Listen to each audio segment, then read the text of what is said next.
Don't you think it's time for the city of Savannah to have an honest tourism management plan? Let SCAD start paying its fair share? And the hospitality industry needs to increase its wages? The impacts of new growth should not cost residents. All local elected officials on council and commission should have term limits. We're working hard to accomplish these policies. We need your help. Please contribute whatever you can, $5, $10, or $20, by going to bettersavannah.org. Donate. Thank you.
I appreciate our tourism community. I appreciate our hoteliers.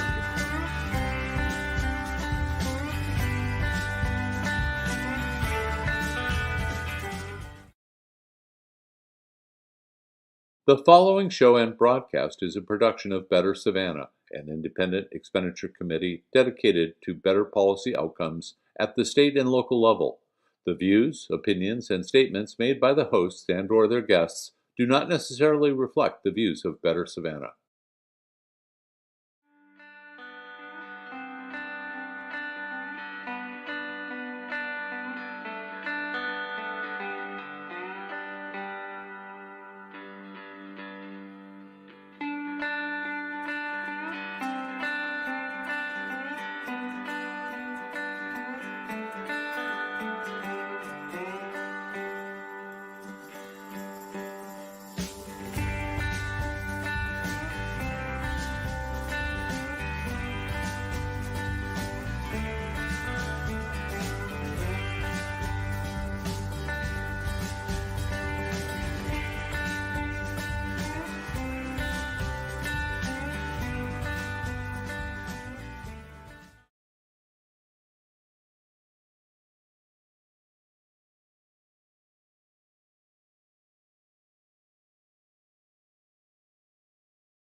What's up, everybody? It's Chuck. It's Thursday, April 21st, and this is another episode of Better Savannah.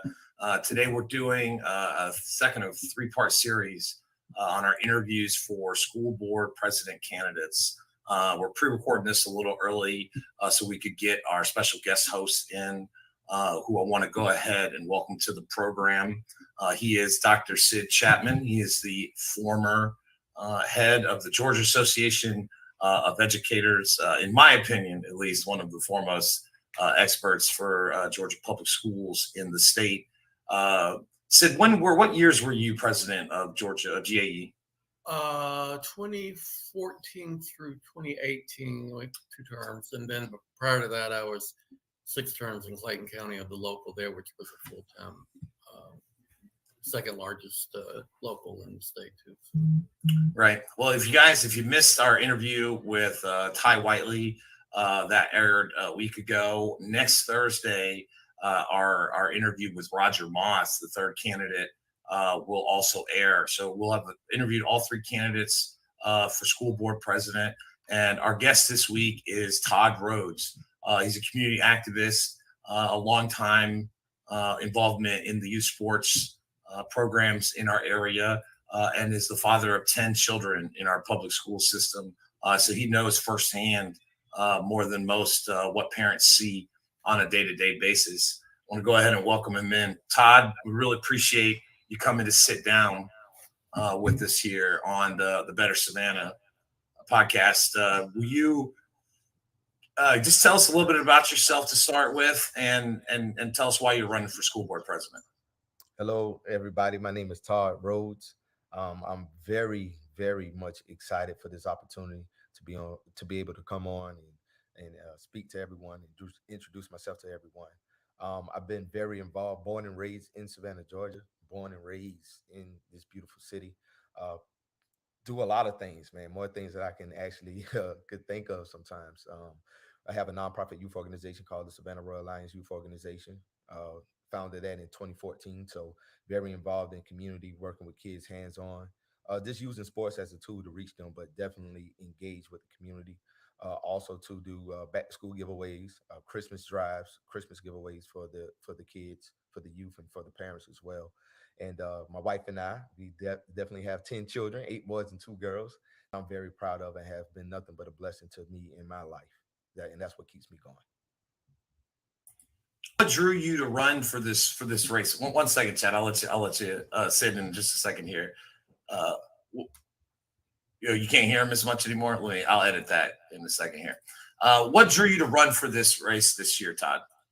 Well, I really want to get engaged in it, and to know more. Like I said, by me already working with kids in the community and being around, having conversations with teachers and parents as well as students, it's time for a step up. It's time for a change. It's time for something fresh. And so, I was like, why not be me? I meet all the qualifications. I need to step forth, and I need to at least try to do something. Nothing beats a failure but a try. So, hey, I'm here. Absolutely. Well, I want to turn it over to our guest host, Dr. Sid Chapman, who's going to talk to you about a lot of the core educational issues facing you in your race. Yes, sir. Which do you prefer? You can call me Sid if you want to. I'm going to call you Dr. Sid. All right. I've been called much worse. So when you're in education, you never know. Well, I appreciate you running for school board. I ran for the state school superintendency in 2018. I was in the runoff, and now I'm back at Clayton County working again in the central office. But so I'm still very involved in public education, and I know that school boards are very important because you need that cohesiveness. And I like the fact that you all have an at-large seat for the chair or the president. That's because a lot of boards, the board elect their chair, and they just run for their district. So I think that's kind of gives the whole county and the city some chance to choose the person that they want. So I want to ask you a few questions. I heard you say that you were qualified. I couldn't hear you very well, and I apologize for that, but I turned you up and he turned you up a little bit. So what did you say qualifies you to have this seat? What do you think is your main qualification? Definitely, with having 10 children, definitely budgeting is very important, and also too, policy, with being around kids, being around the parents, talking with people, understanding the issues, hands-on approach of knowing the lack of resources or the community problems or issues that's preventing our students from, getting better and having the full access to a great education. I know what's going on because I'm very involved in, as well as my children's lives as well, my own children. And so I care about children. I care about people, and I want to build relationships. And I feel like, definitely the relationships as far as the, school board and the communities and it has been lacking some things. And so definitely want to build, want to be a builder. So you would say you're a very involved parent. How many children did you say you have? 10. 10. Yes, my wife and I, we have 10. 8 boys and 2 girls. Yes, sir. All right. Well, there were 6 of them. I have my siblings, and so I grew up in kind of a big family. So more power to you. Yes, You don't sir. hear that much these days. Right. You hear a lot of talk in the circles of public education. When I was at the Capitol all the time, and I still do, every year someone is talking about school choice. Every district you go to, school choice. You got 10 children, and you support public schools, obviously, but what does school choice mean to you? How would you define that in terms of what you think it is and what you would like it to be in terms of Clayton County, Chatham County? Well, school choice have a number of programs, different programs, and I believe school choice is. I mean, I don't think it's a bad thing at all. Whatever interests the child, that helps the child to grow to become better, that is awesome. Um, I really believe when it comes down to school choice, it really helps the parent, and it really helps the child, because the child then therefore tells the parents the interest that they have, and if that school choice, if they have that program that child that wants to get involved in, and that child can get in it, then that's a win-win for for everyone. So if you said you had 10 children and all 10 wanted, had different interests and needed to go to 10 different schools, how do you think you could manage that? Or would that be a good thing? Or how would you make that different so the schools could accommodate? Well, a lot will play in a factor with that, because of course we can't be in at one place at one time. I mean, all places at one time. So of course, transportation and all type of things like that would play a big part in it. But definitely, what's been working for me has been working. As far as with my kids, I have kids that's in gifted to IEP, and so I understand from different perspectives of programmings and resources and things for students. So you have a broad experience with all of your children. Yes. So very often when we talk about school choice and we hear about it, it's kind of a buzzword for vouchers for charter schools, private charters, private schools, sending your kids to a private school with public funds. What's your feelings on that? Well, when it comes down again to school choice, and it definitely gives options. And also too, there are communities that need options, need more options, and also too that we need to talk about options. Charter schools, I mean, we have them. They are here. But I know, as far as with charter schools, because I had a son that was in a charter school as well. Um, they get picked by a lottery system, and so with that being said, it's only a limited number of kids that will be available to get into the program. And so, say for instance, if you have a kid that qualified, can really be in that school, but he didn't get picked, then what happens then to that child? Do that child loses his passion? Does that child gets discouraged? So it's a lot could go into that as far as the way how things are done.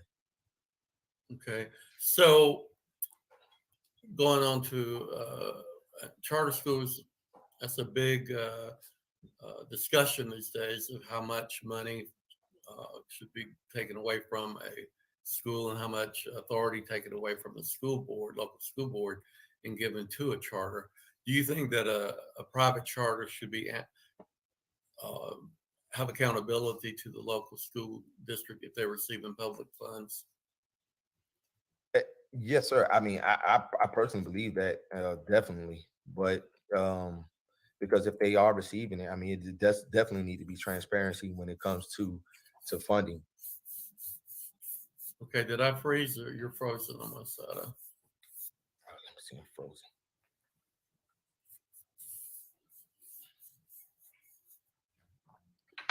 Can you hear me? Yes, sir. I can hear you. I'm trying to figure out now what's You're going on not with my moving, computer. so if you can hear me, I'll keep talking, and maybe unfreeze you there. Okay, Okay. so the if you can't hear me, just wave at me. So Okay.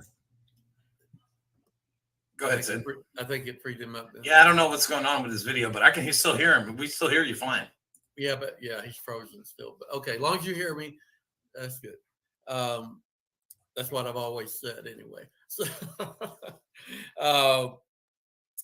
there's a lot of talk about testing, high stakes testing, and we have teachers who are frustrated with all of the work that's put on them to have kids to produce a certain score, and it's often used in their evaluation, or either formally or informally. They're judged by how good a teacher they are by how well the students perform. And you have, as you well know, all kids do not learn the same way. They do not. Some test better than others. So, how do you feel about that? What's your you agree with me, or do you think that's just something you're good now? Okay. Awesome. Can you repeat that question again? I'm sorry, Doc. Okay. I was talking about high stakes testing, and it's been a lot of talk about it through the years, and teachers really feel frustrated that they are expected in some of the worst conditions to bring kids up to this high level grades on a standardized test that will may or may not be used against them in their evaluation, and other statistics from the school, so that affect different things. So teachers feel a great deal of pressure with this testing business. How do you feel about or the validity or the importance of high stakes testing, of standardized testing? I believe it needs to be reduced. Not all kids test well, and it definitely. I talk to teachers. I talk to teachers on a weekly basis, and a lot of them talked about it's too much testing. It's too much. They can't really focus on their curriculum because of the testing, and so that definitely, in my opinion, that needs to change. That definitely needs to change. So you say you're in conversation with teachers a bit. Yes, sir. Do you know anyone that's left the profession lately, or talked about leaving, or on the verge of it? It seems Well, to be an epidemic lately. And so, what are you hearing with that? What do you think would be something that we could do to fix that? Well, most teachers that I've spoken to, their issues was definitely feeling burnt out, feeling mistreated, feeling like they really don't have a voice. They feeling like if they do speak out on an issue or whatever's going on, that they're going to be retaliated upon and going to lose their jobs, get fired, or whatnot. That needs to change. The teachers have a voice, and they are the ones that's dealing with our students, and so therefore we need to. I want to put together a team. I want to put together a team that meets with the teachers on a monthly basis, and we let them have a voice. We hear about what's going on because once again, they are the frontline responders. They are the one that's in the classrooms, and so if we can hear their issues, we can hear their cries, we can hear what's going on, then we can identify and we could come up with solutions that will make their jobs easier and better for them. And if guess what, if you have happy teachers, it's gonna show, and that helps out with recruitment. That helps out with having people that want to be a part and join the school system because they hear about how great it is, how awesome it is. And then word of mouth is the best advertisement. So if you want to hear it, you definitely gonna want to hear it from the teachers. Do you hear any of these teachers? There's several things that are always cited, and that's one of them: testing and using their gifts and being creative and not tied down to time limits with these tests. But do you hear issues of discipline, or how the administration may treat them, or kids speak to them, and there's nothing done for disrespect? Do you hear that, or is that an issue in Savannah-Chatham? I didn't hear too much as far as with the kids. Now I did hear as far as the kids, uh, some of the kids not having it's not being fair for them. That they get put out of school, they get expelled for little things. of that nature. And that's not always the answer of expelling a child for some small things, not nothing big, not nothing violent. It could be something as far as, like you said, there's some being inappropriate or misbehavior, talking, or the child, getting up out of the seat and stuff like that. So little matters like that, of course, in my opinion, the child does not need to be suspended, because what happens when that child is suspended and the parents are at work? Now that child is home, and now he can roam the streets and get into stuff. So we have to find out a better system on how to work with our children. So what about the teacher that feels threatened or treated unprofessionally, uh, disrespectfully by some students? How do we approach that problem? Because that's one of the things that we hear a lot. The reason teachers are leaving is even safety in schools. Uh, I don't know exactly how it is in Savannah, but around Atlanta, we hear things all the time about students having guns. Uh, Sometimes teachers have to confront them with guns, and then what teacher winds up not with guns, but about guns, and then sometimes they wind up getting in trouble for acting on something. So, what do you think the answer to that is? Well, of course, violence is we live in a society now that violence is just becoming like the new norm. Crime, shootings. So us paying attention to those matters is very important, especially in school. Our kids, the students, the teachers, the faculty, the staff, they are at these schools, and so monitor detectors. They are very important to have for guests and people that walk in.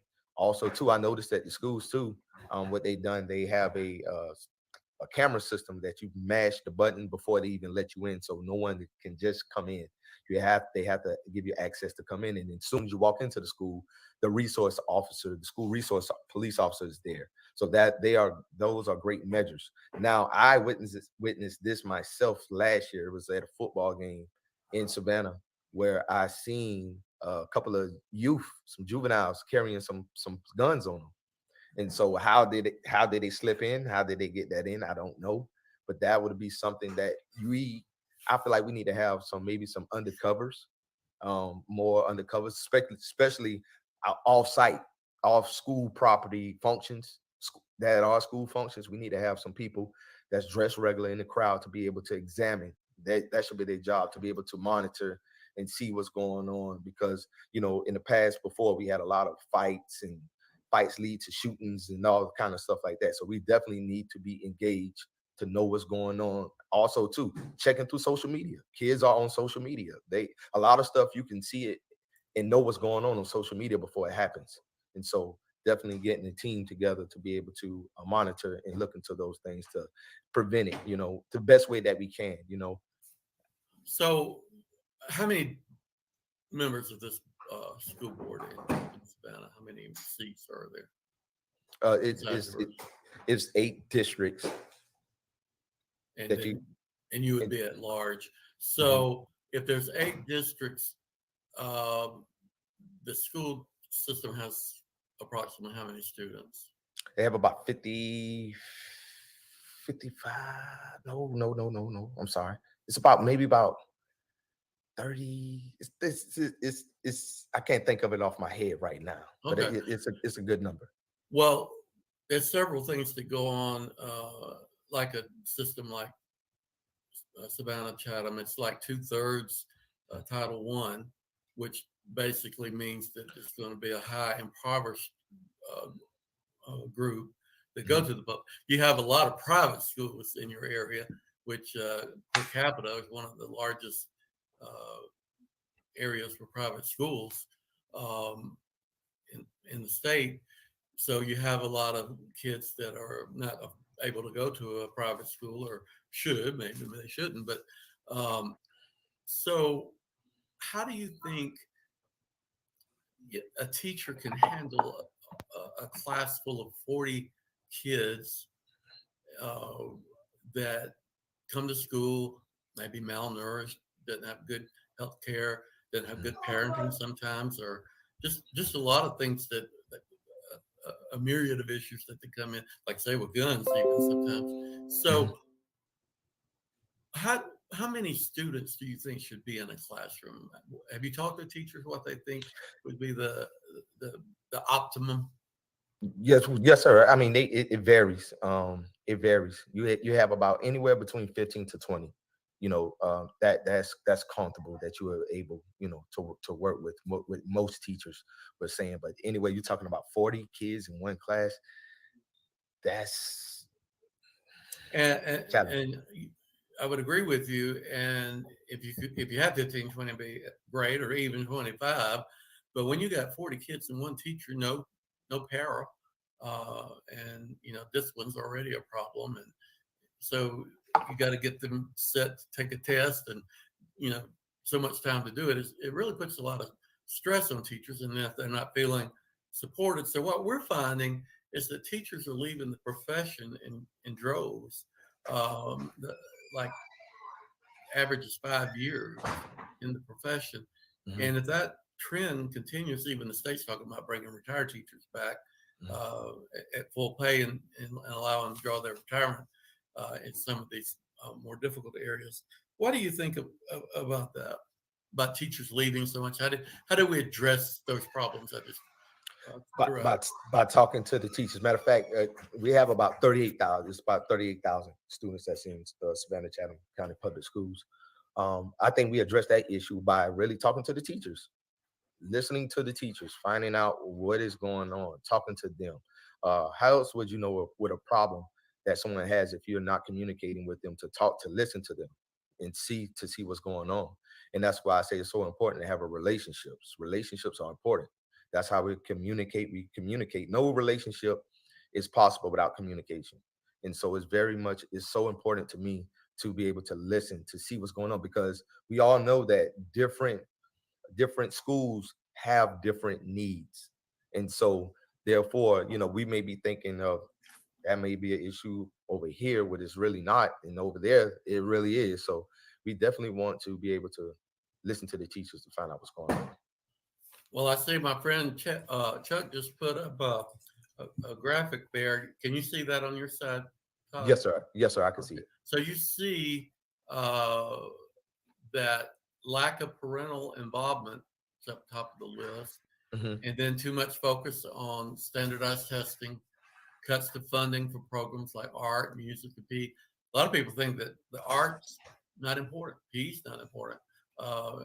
So music, I think, is all important because we want well-rounded kids, and like you said, uh, uh, different children have different interests, and of course we have an epidemic of some of us being a little chubby, and a little exercise wouldn't be too bad at school, and so and then down you have too many students per class, and then the difficulty of getting good teachers, and poverty impacting, and the lack of school choice. All school choice is the last thing on this survey on the very bottom. So we hear a lot about school choice, but I think what the experts are saying, hey, we need more parental involvement and less testing, Mhm. and have the funding for the every subject, and including arts and music and PE, and so lower class sizes.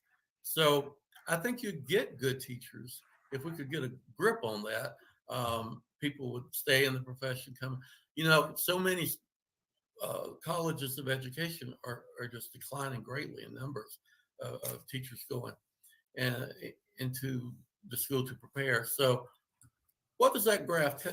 What does that tell you about what Chatham needs? I can tell you what, the lack of parental involvement, that is something that we definitely need. By me being an experienced coach, coaching in Savannah-Chatham County, I encourage parents all the time to get involved if they can with their child. For that kid to see that parent being out there when they perform and when they're practicing and doing games, it motivates the child. And so, parents having that support from the parent is big. It's big. And then the parents need to know what's going on. They need to know, they need to be involved to know what's going on, because we just can't put it on the teachers and make the teachers the only ones responsible. The parents has to be responsible and has to get involved so they can know what's going on with their child. Because guess what? If my child is lacking something or my child has an issue, it's me as a parent, it's my responsibility to make sure that I'm getting some help or some assistance for my child, so my child can definitely, get better.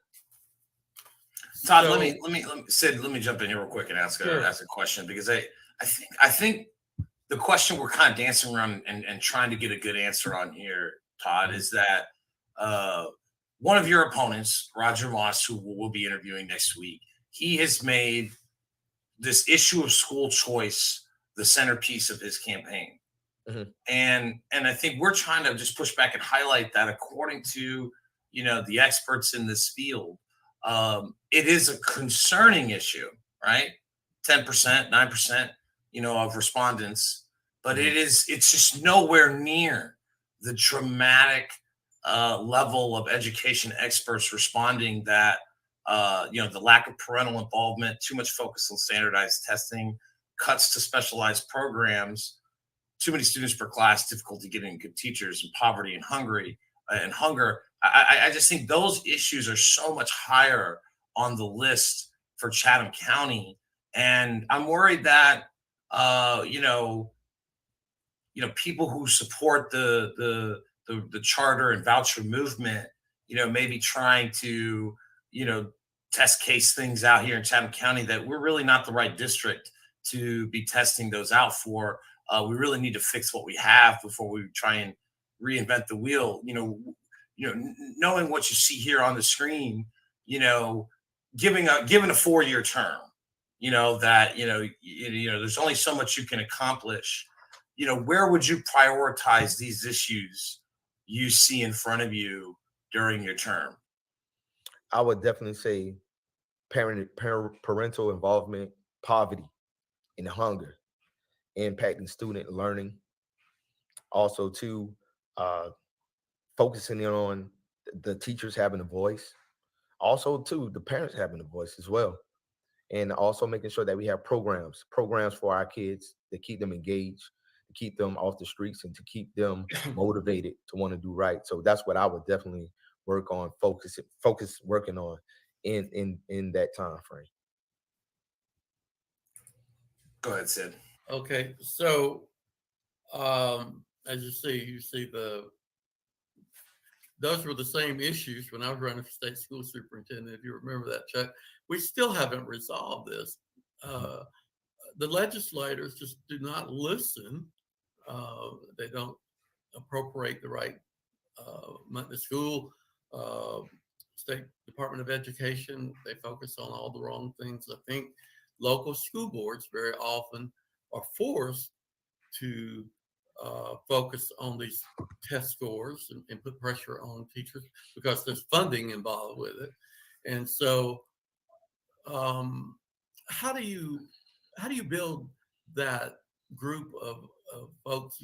There's 8 other people, and I assume you have a vote as president. You'll have a vote as well, not just a tiebreaker or whatever. Is that correct? Yes, sir.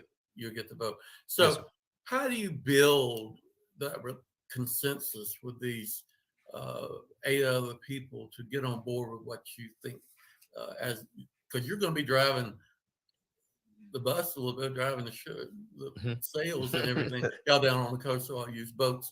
But so what do you think? What are you going to do to pull them together?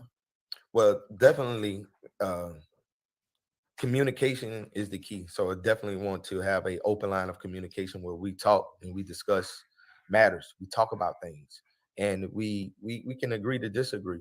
But I believe too, if we all sit down and we talk, and we already know that the majority wins, of course.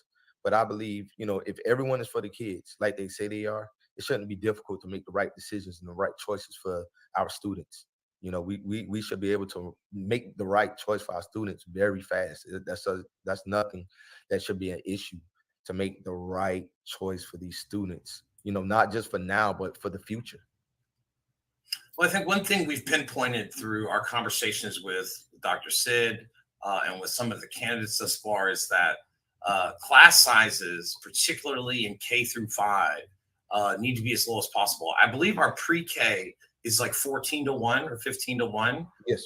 But when you jump to the 1st through 5th grade, depending on what part of the county, it jumps dramatically, between 18 to 27 per classroom. And I think in that age group, it is just so imperative that it be the lowest possible, especially for kids, coming from, the fact that 2/3 of our students are Title I students, meaning they come from a disadvantaged background, a poverty level or below background. I think it's all the more imperative. Some of these things we're talking about here are going to ultimately cost money. The school board was the only government body in the recent year here to lower property taxes, and real estate's through the roof. So it's likely you'll have some extra money from the digest in the coming years. Is your priority to use these funds towards some of these specific goals, or are you more interested in returning more money back to the taxpayers in tax cuts? When you invest into the students, when you invest into the schools, you're investing into the communities. You're making the communities safer, you're making the communities better. So it's very important that the money go towards where it's supposed to go, towards education. And so we need to look at it, evaluate it, look at it, take a look to see what the needs are, and making sure that we are putting the funds directly towards where they need to go to be better for our students, our staff, our parents, and our communities. Let me ask a question. Does Savannah-Chatham have college and career academies anywhere? Yes, sir. Are they inside the regular school, or are they at separate sites?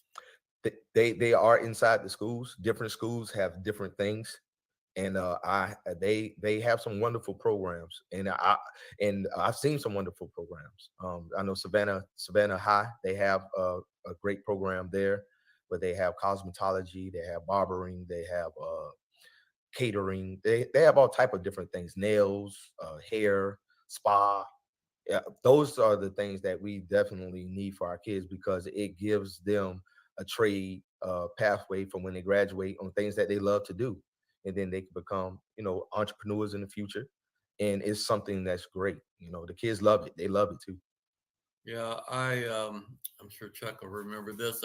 I said it was one of the biggest mistakes that we ever did was take vocational education out of the schools.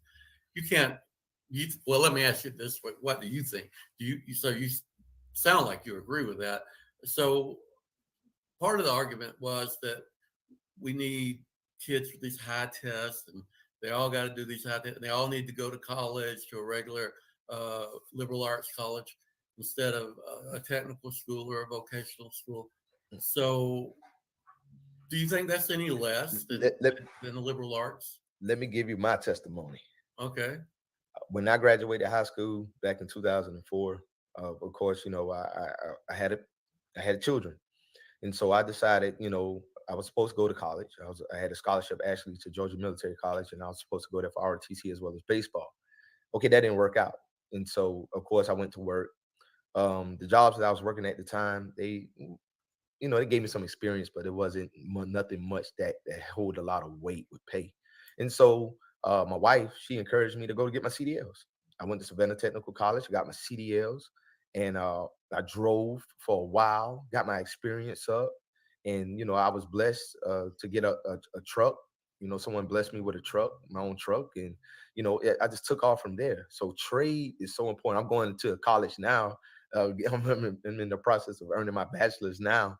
But trade has blessed my life. Because of trade, I was able to provide for my family. Because of trade, I was able to pay my bills. And so trade is a great thing. I see a lot of kids, especially in Savannah, they are more engaged with hands-on things. They are more engaged on wanting to learn more, to be hands-on. And so trade to me is a big thing. It has been nothing but a blessing to my life. Yeah, I was reading the other day that Walmart was offering $110,000 a year for truck drivers. And I was like, well, that's a great starting salary. What about teachers now? If we could just pull that up to what, I'm not saying truck drivers don't deserve it, but, start, very few make it to that. So no matter how many degrees you have or whatever, so depends on the district, of course, with the supplement. So do we value teachers enough to pay them more? Teachers should definitely, in my opinion, be paid more. They definitely should. Teachers, some teachers' jobs, their jobs never stop. They have to teach others, their students, as well as they have lives when they leave home. When they get off of work, and then they have to deal with their own children and their own lives. And so it's like nonstop. It's nonstop. And I have high respect for teachers. I love teachers. I respect teachers, and teachers are great. They are really great people. I have a relationship with a lot of teachers by having a nonprofit youth organization, and they volunteer a lot of their times to mentor, as well as we have tutorials, and they come in and they help the kids and with their assignments and stuff like that for free. They don't charge nothing. And so I see the sacrifice that they make on a daily basis, and so that's why I'm in support of them, especially for what they do, because you know they should be treated better. They should have more, in my opinion. They really should, especially the ones that's doing right and really care. The ones that's really doing right and really care and want to make a difference, they should be rewarded.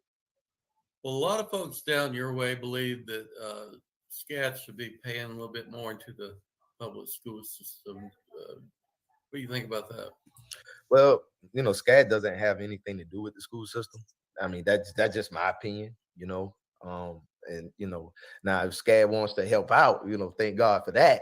But I know SCAD doesn't have anything to do with So you think it could be some partnerships, maybe with some? I would love to see some partnerships, because a lot of kids, they are they are involved in a lot of things. They can learn a lot of things, as far as fashion, as far as movie, film, and stuff in that nature. So if they could come in and say, hey, we want to start working with kids and teaching them film, or teaching them whatever, teaching them what they have to offer, I think that'd be great. Let me follow up with you on this issue, because this is probably one of Better Savannah's core policy issues.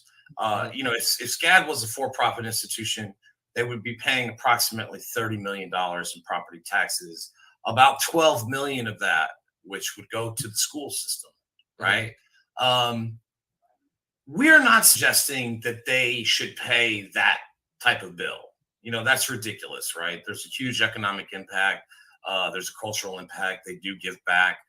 So certainly $30 million a year in property taxes, or payment in lieu of taxes, is preposterous, but also isn't zero. I mean, again, don't you think that an institution of that size, with that much holdings of property that is being withheld from putting dollars into the local school system, don't you think they really should come to the table and hammer out a deal with potentially you, Chairman Ellis, and Mayor Van Johnson? Well, again, I mean, if they wanted to do that, that would be great. But again, my opinion is that they don't have anything really to do with the school system. But if they say, hey, we want to partner up, and we want to give funds towards that, man, hey, let's do it. Let's make it happen. But for me to say that that's what I'll make them do or want them to do. Sure, it's something you're willing to work with them on. But maybe not something that you're going to focus on. That's perfectly understandable. I want to ask a question, because I just mentioned Chairman Chester Ellis and Mayor Van Johnson of Savannah, the largest municipality in the county that you'll be serving. One of the most critical roles, I believe, in leading a government body like a school board, a council, or a commission is the responsibility and ability to interact with the state of Georgia government via your local delegation. And I want to just talk about, some issues and kind of how you'll advocate on behalf of the system and on behalf of the students. One of the most important issues in state government is this idea of local control. And right now it's caked up and couched as, divisive concepts or critical race theory. I'm not even going to waste your time with asking you about questions like that. That stuff is all for ginning up a certain type of voter to vote, right? And that's perfectly fair for others to do, but we're not going to do that here. But what will your stance be to the delegation and to the governor, to the state of Georgia, as leading one of the top 10 largest school systems in the state, about the issue of having the local school system and your school board, which you'll be leading, those other 8 members, being primarily responsible for decisions and not having those decisions come down from Atlanta? What's your thoughts about local control? Holding folks accountable for what they say that they going to do and what they're supposed to do. You got to hold folk accountable. You got to be held accountable. So it's very important that you hold folks accountable to build relationships. And I mean, it has to be done. So that's something that I look forward to definitely, because guess what? People going to hold me accountable, and I expect them to hold me accountable, because leaders are to be accountable. And so if we have that structured mind, we have that mindset, and we do it, things will be better, because we'll have to answer to it. Another state legislative issue is dealing with funding. One of the largest funding sources for the school system outside of property taxes and the state money is the education splosh, the e-splosh. It's the penny tax. We just revoted it back in last year for another 3 or 4 years or so of collections. And we have redone school after school after school. The state law currently is set up to require those funds to go towards capital projects. But if we really think that the issue is not maybe so much the quality of the building of the school, but the quality of what's happening inside of the school, don't you think it's time to lobby our state lawmakers to amend that requirement, to maybe give a cap of 10 to 25% of the collections being able to be used for operational costs to the general fund of the school system, so that we could target those areas towards lower class sizes, et cetera, that we've already discussed? What are your thoughts on that? Well, I think that my administration should definitely is going to look at the needs of our kids and not buildings. The needs need to go towards the kids, and again, not buildings. Do we need buildings? Of course we do. Do we need upgrades? Of course we do. But what about the people that's inside of the buildings? So if it takes of having that talk and let them know, like, hey, we need things, technology, things are changing. Back before, what you remember, Chuck, we used to have a Blockbuster Video. You don't have that no more. We have Amazon, and we have so many other Hulu and different things. See, things evolve. And so we have to understand too, with times have changed, technology, things are happening faster rates. And so guess what? We got to keep up with that. We got to keep up with that. We got to keep up with the learning, with what's going on in our society, and be able to, so we can be better prepared and better prepare our students. Resources, it should be a priority. It's top priority. So just to follow up, you would be in favor of lobbying for that type of law change, because absolutely what's happening inside the building is more important than the building itself? Absolutely. Great. Sid, you've got a lot of experience under the Gold Dome. What is the 2 or 3 main concerns a school board president of one of the largest districts in Georgia should be looking out for over the coming years? Well, as I said, the trend of teachers leaving in alarming rates from the profession or not entering the profession at all is a big deal, because if you don't have enough teachers, which we don't now already, so, and especially in some of the like special needs and mathematics and science, and that's been a problem for a while. But overall, educate people just not entering the profession, and so we got to find ways to recruit and retain. And there are other incentives. Someone mentioned one that group I was talking to last night for GAE, that some school districts are actually offering incentives like cuts on the apartments or housing or some kind of a thing like that to come live inside the city or live inside the district, because not everybody lives in the district. They drive in and drive out, because sometimes it's cheaper to live outside some districts. And that's one. And of course, class size and this choice, the voucher every year, every single year. They call them savings accounts, but they're just vouchers. So they want to take public school money and put it in a private school.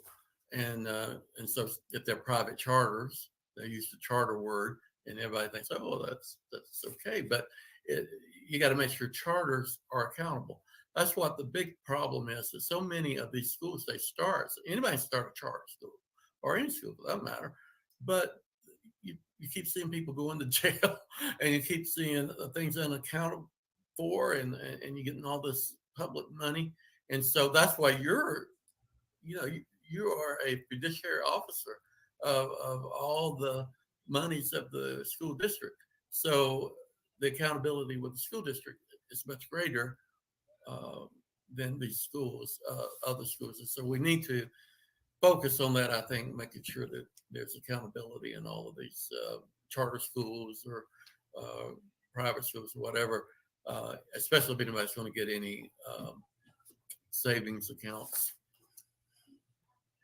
Todd, I want to end the conversation just kind of thinking about your philosophy on board governance. There are 9 members of the school board. You only have 1 vote. I mean, it's not going to be Mr. Rhodes' way or the highway. It's going to be based on consensus. In this area, my first question is, what are your relationships with the current board members? Only a few of them are up for election. The 5th, the 6th, and the 7th, I think, or no, the 5th, the 6th, and the 8th, and those 3 are up for re-election. What are your member relationships with the existing board members right now? It's no problem. I reach out to them. We definitely talk, and I'm ready to work with whoever, as me, I guess by me being a coach, I love working with people. I know how to work with people. We can agree to disagree and still be fine. Like I said, the main purpose should be about the kids. And as the 5th largest county in the state of Georgia, addressing retention is definitely the key to me. And also too, getting teachers to love teaching. That's one of the main important things. And economics has no place in education. It has no place in education. Education needs to be what it is, education. And so, building relationships, building bridges, building things. Like you said too, Dr. Sid, you said you made a very important piece. I care about the kids, the ones that fall in the cracks, the ones that everybody forgets about, the ones that's, get put out of the regular schools that go into the alternative schools. We kind of lose sight on those kids. We you get a lot of rah-rah for the things that's going well, which a lot of people like to do that. When they win, you hear them screaming, you hear them shouting, yeah, when you win it. But what happens when you don't win? What happens when you're losing? What happens when you're down? And being able to bounce back from being down is very important to me in teaching that. And so it's very important. And also too, Chuck, I talked to Dr. Joe Buck. I had to sit down and talk to Dr. Joe Buck, man. He's a wonderful guy. He's the outgoing school board president, and he's been the school board president for 12 out of the last 16 years, Dr. Chapman said. Yes, sir. He's a great guy. We sat down, we had a conversation, and this was back in December. And when I tell you he's a very genuine guy, I mean, he let me know of many of things, of how things are done, how he's been doing things. And as well, I'm sorry that, he was having some issues. And of course, he's going to continue to be in my prayers. And I just wish the best for him. I wish the best for him. He has done a lot. He has done a lot, in my opinion. And you have to give respect to where respect is due. Todd, if you've listened to this is part of I think episode 83 or 84, I can't even remember off the top of my head right now. if you've listened to any number of our shows, or your political people have briefed you about our organization, you'll know that one of our biggest issues has been with the Savannah City Council and the way it's been run. And as president of the school board, you have a lot of influence over the agenda that goes out to the public and the access level of individual board members. The very first thing the mayor of Savannah did, after they got elected in 2019, was to change the rules of the council to require 5 members of city council to get something on the agenda if the mayor didn't agree. What is your thoughts on agenda access for other board members? What are your plans for that working relationship with the other 8 members you're going to have to work with to build the consensus? Well, I believe that all board members should have a adequate amount of time to review the policies and the procedures and the plans, and so that they may have time to make themselves knowledgeable of this content. If you don't give them the information or time to review it and to come back and to investigate, it gives them time to better understand. So when we come together, we all have our research, we are not, discussing everything. They have. It's so important that they get it ahead of time and not last minute. Let me give a specific example. Let's say there are 3 members of your school board that want to put something on the agenda and debate it out and maybe do something about it, and you don't really agree with it from a policy level, and even in the back of your head, you may know that it's going to get voted down by the majority of the board. Are you still willing to give those 3 members of your board the access to put that on the agenda, even though you may philosophically disagree with it, but from a democratic perspective of things should have that people who are elected to represent the people should have access to have the group, the body debate issues, even if it gets voted down? I guess I'm trying to gauge specifically kind of how liberal you are with your accepting of democracy versus you want to kind of have one focus on the agenda. What do you think about that specific example? We are a team. It's not about me. We are a team that work for the community. So for them to definitely, regardless of whether I think it's going to get turned down or not, we will still put it out there. Let them put it out there. That's their right, So I wouldn't have an issue with them doing that. That's wonderful. I really appreciate that answer. Sid, do you have any other burning questions on your mind for this excellent? This is an excellent interview thus far. Go ahead. Yeah, I mean it's been great, and I can't really think of anything else. It's always going to be something. You don't know. You folks getting on the school board, I don't think sometimes realize what a hard job it is, because it really is a hard job. And you're in the public eye, just like teachers and superintendents and what have you. And you get a lot of pressure to micromanage the superintendent. And that's not something you need to do, because, you can lose your accreditation if you push that too far. So I've seen that firsthand. So just keep in mind that there's a balance to all these things. Learn as much as you can about the board's governing and what it takes to make it function really well. Good, have regular retreats and times to learn and build relationships with each other and with your leadership in the central office and in the school buildings. Yes, sir. And the practitioners as well, because I think that's key. I think everybody tries to be being in the lane and all that kind of stuff, but Yes, there's no big eyes and little U's. I mean, we're all in this together. And I was raised on that. My grandfather, Harold Stafford Sr., that my grandfather raised me on that. There's no big eyes and little U's, and that's something that always stuck with me. And like I said too, even with coaching, and also too with me having board experience. I served on the board for Savannah Parks and Rec board.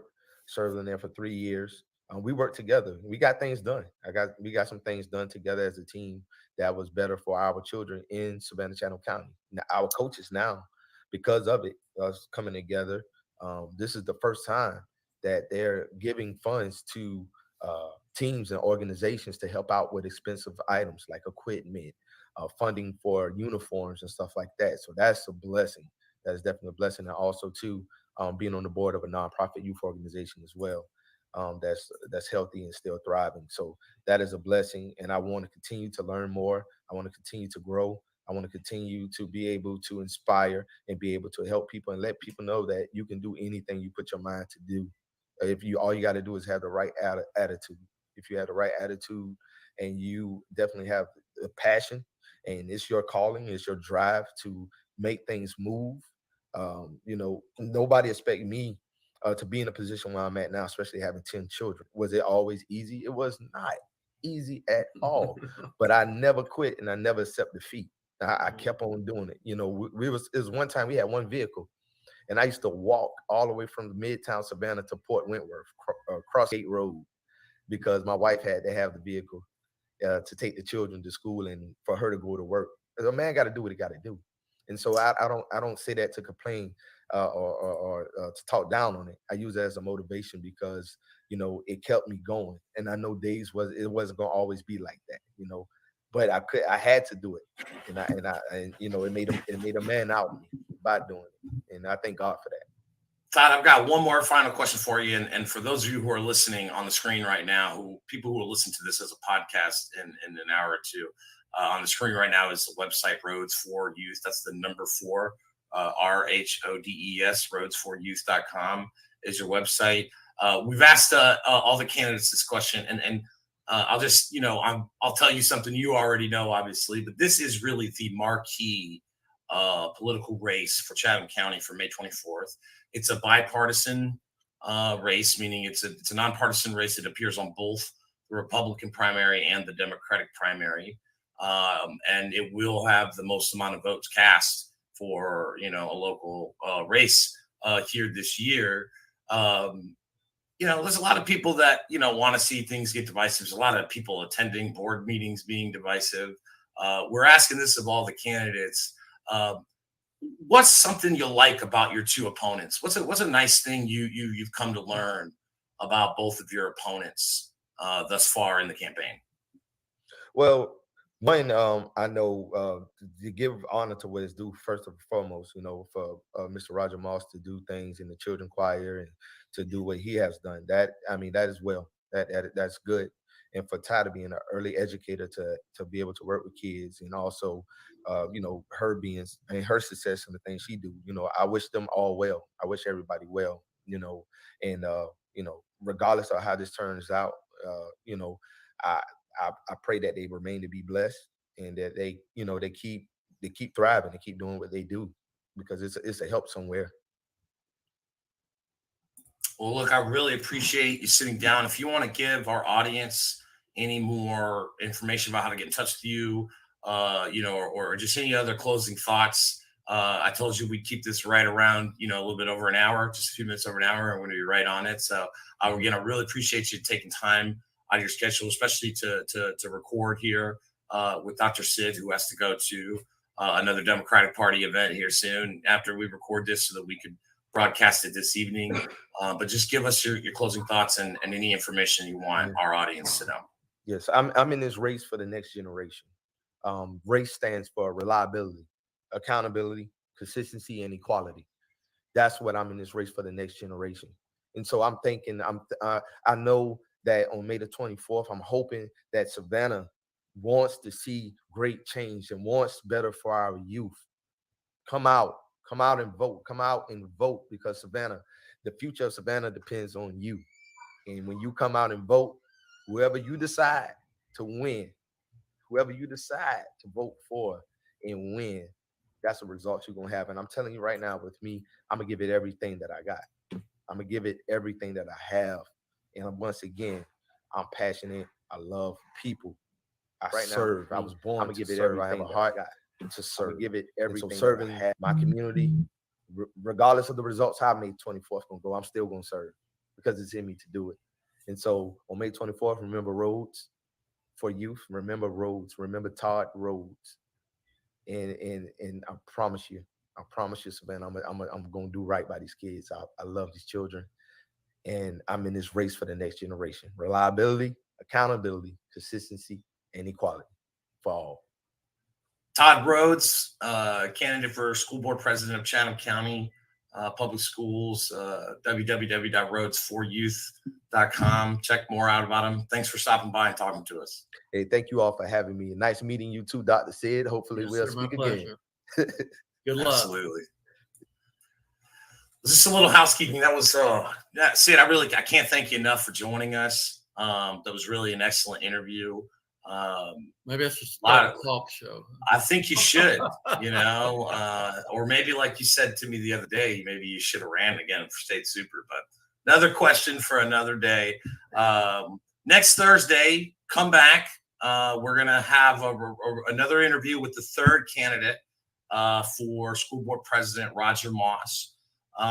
That's going to be recorded with our friend Dr. Sid Chapman again on Monday. And so if you want to get early access to that interview before we post it live to the world next Thursday, you can join our organization. Two ways: easy, www.bettersavannah.org, or if you use the Patreon app regularly, you can go to patreon.com/bettersavannah, and you'll get access to our private group where we broadcast our pre-records live.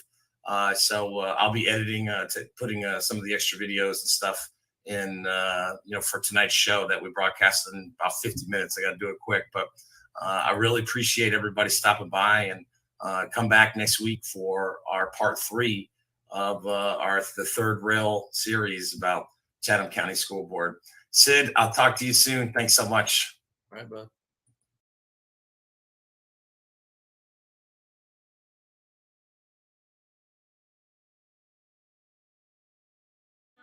Don't you think it's time for the city of Savannah to have an honest tourism management plan?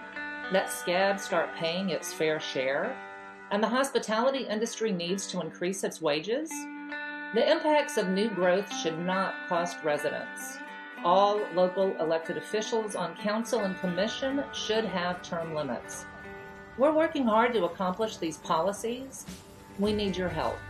Please contribute whatever you can, $5, $10, or $20, by going to bettersavannah.org. Donate. Thank you.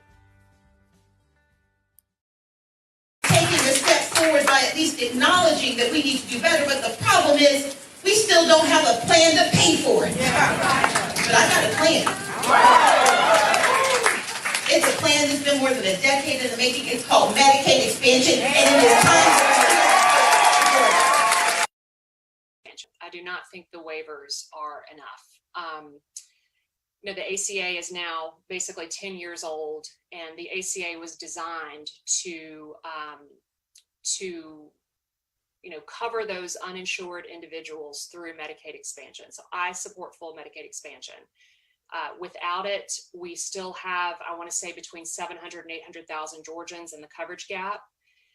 We've got $40-ish billion in federal monies that we're not, that we're leaving on the table. Now, granted, that would require some investment by our state as well, but that's money that we shouldn't be walking away from. And you've got a pretty deep dive in some of your other questions about the economics. And so, yeah, I think full Medicaid expansion is the way to go. It definitely.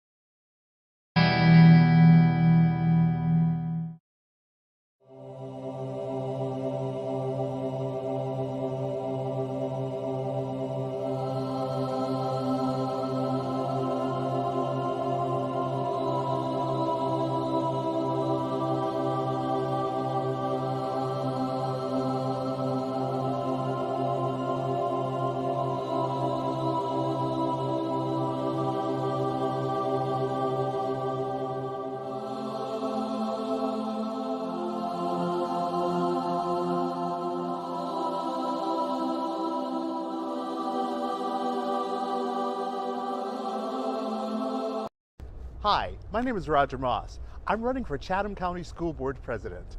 I believe every parent should have the right to choose where their child receives their education.